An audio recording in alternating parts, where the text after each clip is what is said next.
नमस्कार। Class ninth Harappa and Mohenjodaro chapter हम पढ़ रहे हैं। वो मेसोपोटामिया सिविलाइजेशन। तो पार्ट 1 में हमने हड़प्पा सिविलाइजेशन का अध्ययन किया था। अब हम पार्ट 2 के अंदर मेसोपोटामिया सिविलाइजेशन इसका अध्ययन करते हैं। देखिए, जो मेसोपोटामिया सिविलाइजेशन है ये 2 रिवर्स के बीच में डेवलप हुई थी। एक थी फरात रिवर और दूसरी थी जो है तिग्रिस रिवर, यानी दजला और फरात नदियों के बीच में ये डेवलप हुई थी। यानी ये जो रिवर्स आप देख रहे हैं, ठीक है, जो आज का मॉडर्न जो इराक है उसके आसपास ये डेवलप हुई थी। ठीक है, तो इसका जो ग्रीक वर्ड है ये मेसोपोटामिया, यूनानी भाषा का शब्द है मैसो, जिसका मतलब होता है मिडल, और पोटामास यानी रिवर, 2 नदियों के बीच में डेवलप हुई मेसोपोटामिया। ठीक है, तो ये 2 नदियाँ थी मेसोपोटामिया में। एक मेन रिवर थी टिग्रिस यानी दजला, और दूसरी थी फरात। इन 2 नदियों के बीच में ये मेनली डेवलप हुई थी। ठीक है, और इसके जो मेसोपोटामिया की खोज हुई थी आर्कियोलॉजिस्ट के द्वारा लगभग 150 साल। The ancient town and city of the Mesopotamia were discovered by the archaeologist about 150 year ago. Then आता है जो Mesopotamia present part of Republic of Iraq. वहाँ पर था, ये वेस्टर्न एशिया का शहर था जो 4000 BCE से 2000 BCE तक रहा है। यानी ये जो अपनी हड़प्पा सिविलाइजेशन थी लगभग उसी दौर की सिविलाइजेशन रही है। ये जो सिविलाइजेशन थी ये इस एरिया में काफ़ी डेवलप हुई 2 नदियों के बीच, जो थी एक तिग्रिस यानी दजला और दूसरी थी फरात। इन नदियों के बीच में ये डेवलप हुई थी। यहाँ पर काफ़ी पानी इनको मिल जाता था और फर्टाइल यहाँ पर सॉइल थी। ठीक है, और हालांकि इनमें फ्लड आती रही है। ठीक है, इस कारण से यहाँ पर मेसोपोटामिया में काफ़ी सारी कैनाल के निर्माण का भी सबूत मिलते हैं, जिससे पता चलता है कि ये लोग इरीगेशन, नेविगेशन और transport of the good from the one place to another place by canals, इसके बारे में ये लोग जानते थे। ठीक है, तो ये इसके आसपास में कुछ और सिविलाइजेशन भी थी, जैसे सुमेरियन सिविलाइजेशन। ठीक है, इसके अलावा in the north west Sumer region were known as the Babylon and Akkad. इसके जो उत्तर पश्चिम में शहर था बेबीलोन, अकाड, ये थे। इसके अलावा नॉर्थ में एसीरिया, ठीक है, ये थे। और यहाँ पर जो आर्कियोलॉजिस्ट हैं इन्होंने एक जगह की खोज की है, वो है जिगुरात एट उर और एपिक। एक एपिक था, माँ का हुए था, जिसको गिलामेस कहते हैं, जो मेसोपोटामिया सिविलाइजेशन के बारे में काफ़ी कुछ जानकारियाँ देता है। अब बात करते हैं कि मेसोपोटामिया जो सिविलाइजेशन थी उसकी सोसाइटी कैसे थी। तो वो 3 हिस्सों में बटी हुई थी। फर्स्ट क्लास, जिसके अंदर प्रीस्ट, ऑफिशियल और वॉरियर्स ये होते थे, यानी वॉरियर्स अमंग किंग्स ये होते थे। इसके अलावा मिलिट्री एस्पेक्ट भी इसको देखने को मिलता है। सेकंड जो क्लास होती थी उसमें बिजनेसमैन, प्रोफेशनल और स्किल्ड लेबरर ये लोग शामिल होते थे। ठीक है, और majority of people were farmer, ज़्यादातर लोग खेती करते थे। और थर्ड जो सोसाइटी थी या क्लास थी वो थी स्लेव्स, दास की। ठीक है, इसमें जो लोग शामिल थे वो खेती में, क्राफ्ट यानी निर्माण में, कला में, ट्रेड और कॉमर्स में शामिल थे। ठीक है, इसी प्रकार से यदि हम यहाँ पर भी आप अध्ययन कर सकते हैं, अपर क्लास थी, मिडिल क्लास थी और लोअर क्लास थी। ठीक है, ये हम पहले ही पढ़ चुके हैं। तो ये राजा जो है वो काफ़ी इसमें पावरफुल होता था, एडमिनिस्ट्रेटिव काम उनके ज़िम्मे रहते थे, मिलिट्री उनके देख रेख में काम करती थी। सेकंड क्लास में बिजनेसमैन, प्रोफेशनल, स्किल्ड लेबरर होते थे, जो economic welfare of the society के बारे में काम करते थे, ज़्यादातर इसमें फार्मर थे। थर्ड क्लास जो होती थी वो स्लेव्स की होती थी, जो एग्रीकल्चर, क्राफ्ट, ट्रेड और कॉमर्स इसमें इन्वॉल्व रहते थे। यदि फैमिली की लाइफ की बात करें तो इसमें काफ़ी अच्छा स्ट्रक्चर था। फादर जो होता है वो फैमिली का हेड होता है। ये चिल्ड्रन जो है उनको स्ट्रिक्ट जो आदेश हैं फादर की तरफ से वो मिलते थे। Boys were sent to the school, वो स्कूल भेजे जाते थे राइटिंग, अर्थमेटिक और रीडिंग के लिए। लड़कियां जो है उनको म्यूजिक और डांस में ट्रेंड किया जाता था। Women were given importance, they had right were protected, और उनके जो अधिकार थे वो संरक्षित रखे गए थे। देन आता है टाउन प्लानिंग।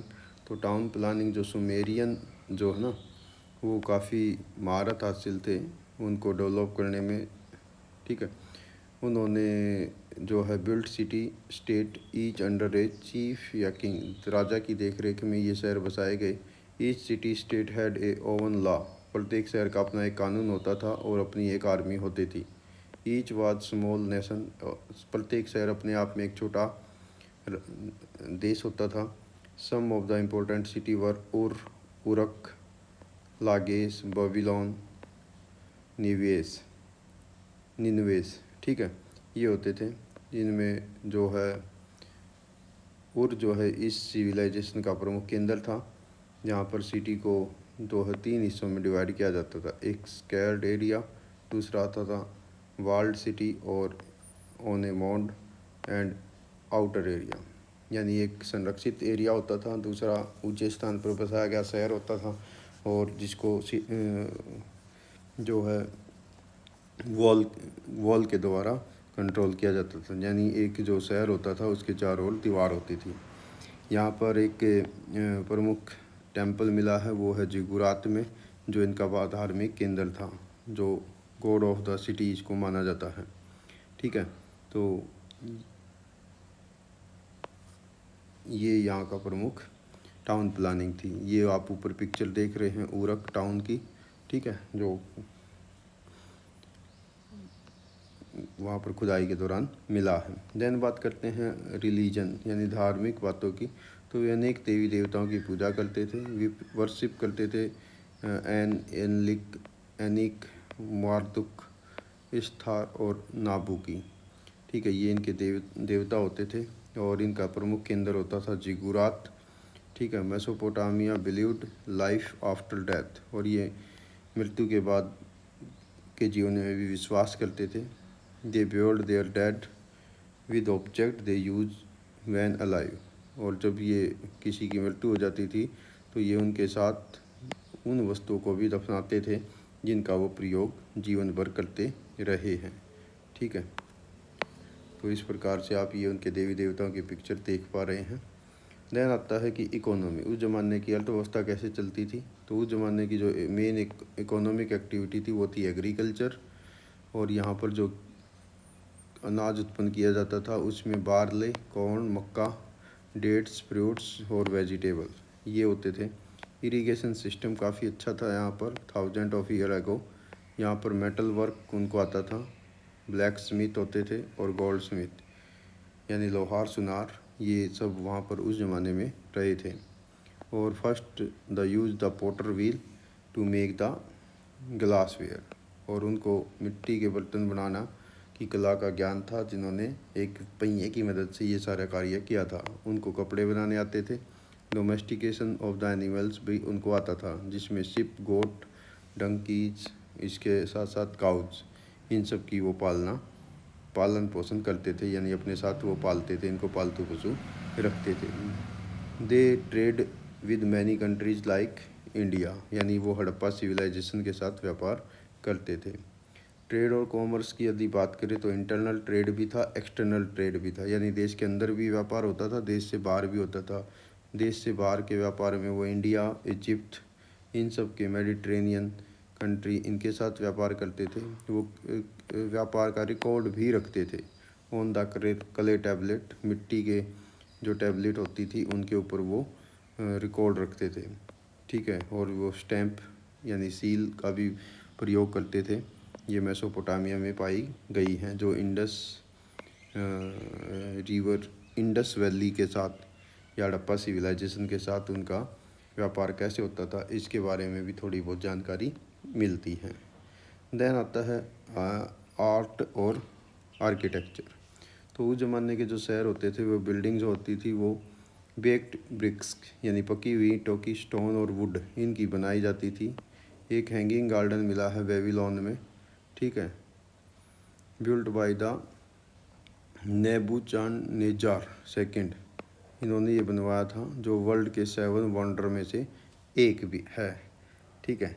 तो ये आप पिक्चर देख पा रहे हैं, ये बहुमंजिली इमारत जो है उस ज़माने की थी, मेसोपोटामिया सिविलाइजेशन की, जो आज के दौर में जो वर्ल्ड के 7 वंडर्स हैं उनमें भी शामिल है, ठीक है। He got it built on his wife who was the native of the green and mountain land.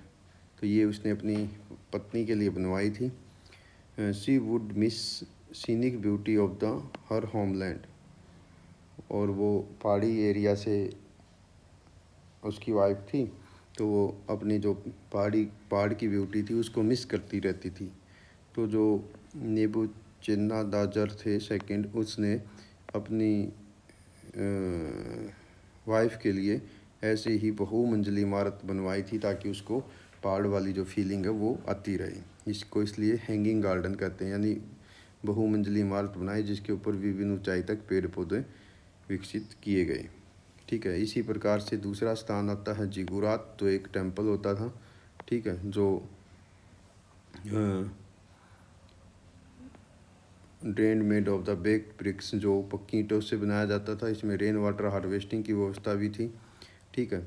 और यहाँ पर आर्किटेक्चर का जो व्यवस्था वो इसमें देखने को मिलती थी, जिसमें कॉलम्स बने होते थे, डोम्स थे, इसके अलावा वेंटिलेशन थी, आर्क यानी जो आर्क बनाई होती थी ना, एक पिलर से दूसरे पिलर को कनेक्ट करने के लिए, तो ये था। अब बात करते हैं कि उस ज़माने की स्क्रिप्ट क्या थी।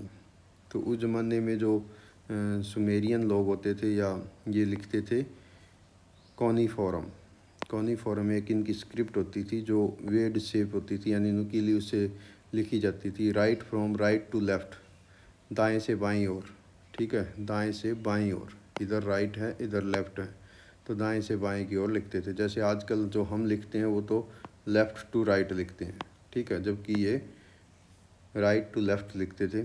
पेन मेड रीड या बोन स्टाइलस, जो पेन होते थे वो या तो रीड यानी उसके जो ये होता है ना आपका, जैसे लकड़ी के कह लो,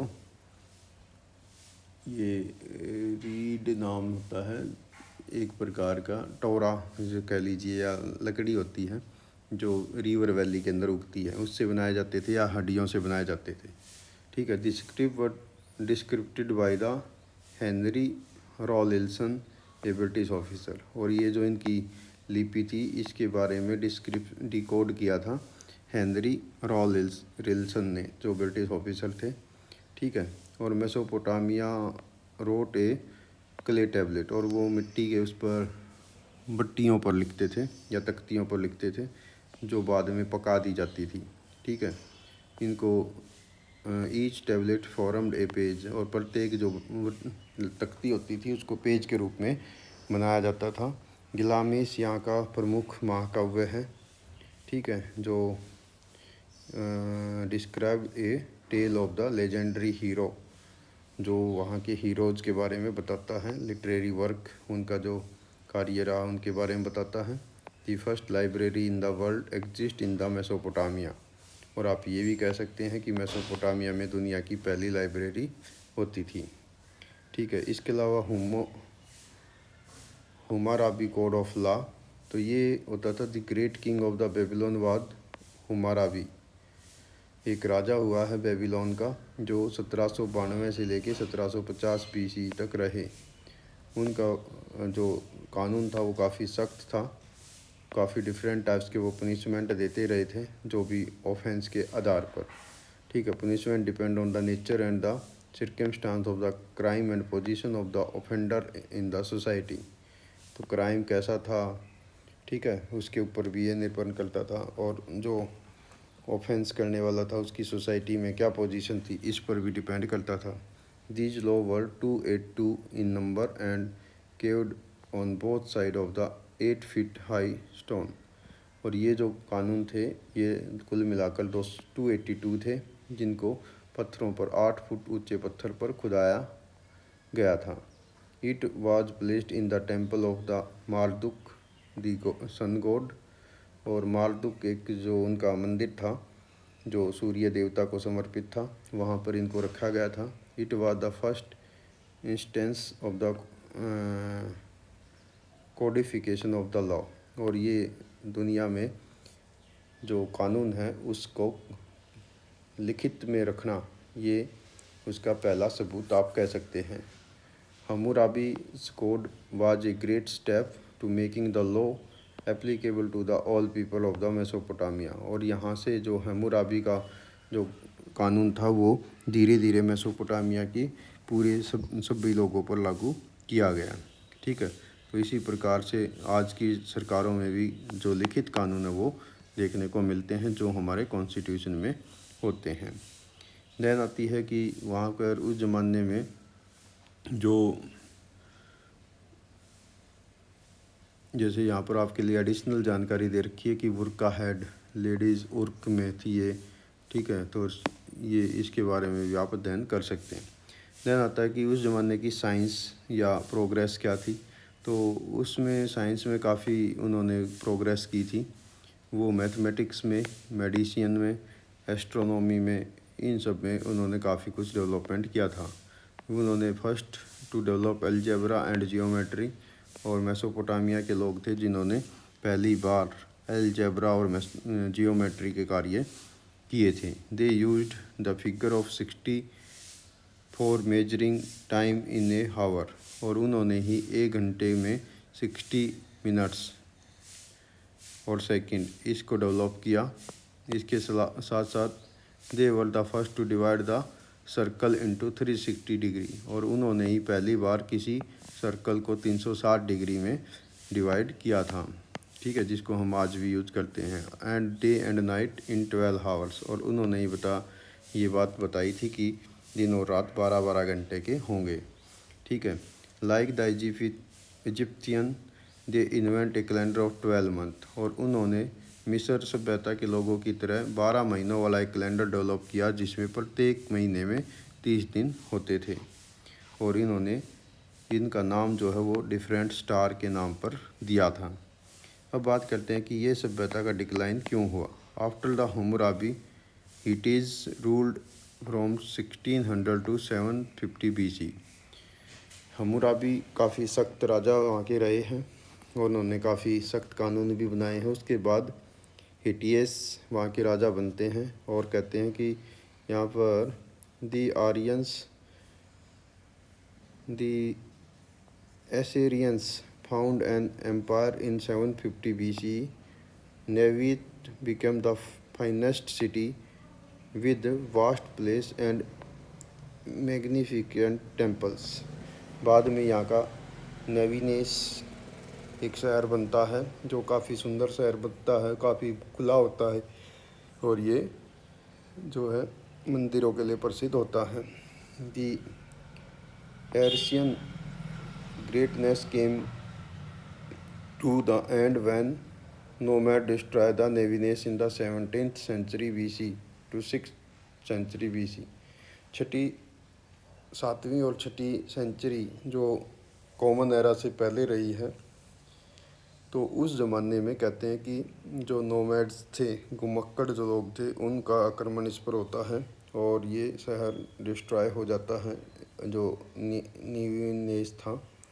और फरात जो रिवर थी which was the life line of the great civilisation change the course, और जो फरात नदी है उसके नदी के मार्ग में परिवर्तन हो जाता है, जिसके कारण से ये सिविलाइजेशन धीरे धीरे समाप्त हो जाती है। The people migrate from other area and the force of the nature Erode and buried this great civilisation, और समय के साथ साथ ये लोग यहाँ से शिफ्ट हो जाते हैं क्योंकि नदी ने अपना मार्ग बदल लिया था, और यहाँ से नेचर जो है धीरे धीरे इस एरिया को अपरदित कर देती है। ठीक है, तो ये था आपका मेसोपोटामिया के बारे में। यहाँ से आप क्विक रिवाइज भी कर सकते हैं इसको। ठीक है, तो हमने 2 पार्ट के अंदर हड़प्पा और मोहनजोदड़ो, ये मेसोपोटामिया सिविलाइजेशन, इसका अध्ययन किया। इसके लिए मैं बाद में आपका एक क्विक जो रिव्यू है वो भी बनाऊंगा। क्विक रिवीजन में आपकी मदद करेगा कि इसकी मेन बातें जो आप इस चैप्टर से सीखेंगे वो कैसे कवर करेंगे। ठीक है, तो वो वीडियो भी आपको इनके तुरंत बाद मिल जाएगी, तो उनका भी अध्ययन कर सकते हैं। साथ के साथ आप यहाँ से ये जो शब्दावली है, ग्लॉसरी है, इसका अध्ययन भी कर सकते हैं कि डॉक यार्ड क्या था, कैथेड्रल क्या होता था, ग्रेनरी, टेराकोटा, जिगुरात, कॉनिफोरम, इसके अलावा कॉडिफिकेशन, ये सब क्या थे। ठीक है, और बीच में आ गई आपकी एक्सरसाइज, तो एक्सरसाइज का सॉल्यूशन भी मैं जल्दी ही आपको भेज दूंगा। ठीक है, तो आपका यदि हम पार्ट की बात करें तो पार्ट 1 के अंदर आप पढ़ेंगे हड़प्पा सिविलाइजेशन, पार्ट 2 में आपको मिलेगा मेसोपोटामिया सिविलाइजेशन, पार्ट 3 में आपको मिलेगा एक्सरसाइज या इसका क्विक रिव्यू, ये आगे पीछे हो सकते हैं। पार्ट 3 में मैं पार्ट 3 कह लो, पार्ट 3 में क्विक रिव्यू दे देता हूँ और पार्ट 4 में आपके लिए एक्सरसाइज का सॉल्यूशन कर देंगे। ठीक है, तो आप इस प्रकार से इस सारे चैप्टर को कवर कर सकते हैं। ठीक है, तो ये थे आपका चैप्टर हड़प्पा और मोहन जोदड़ो के साथ साथ मेसोपोटामिया सिविलाइजेशन। Thank you.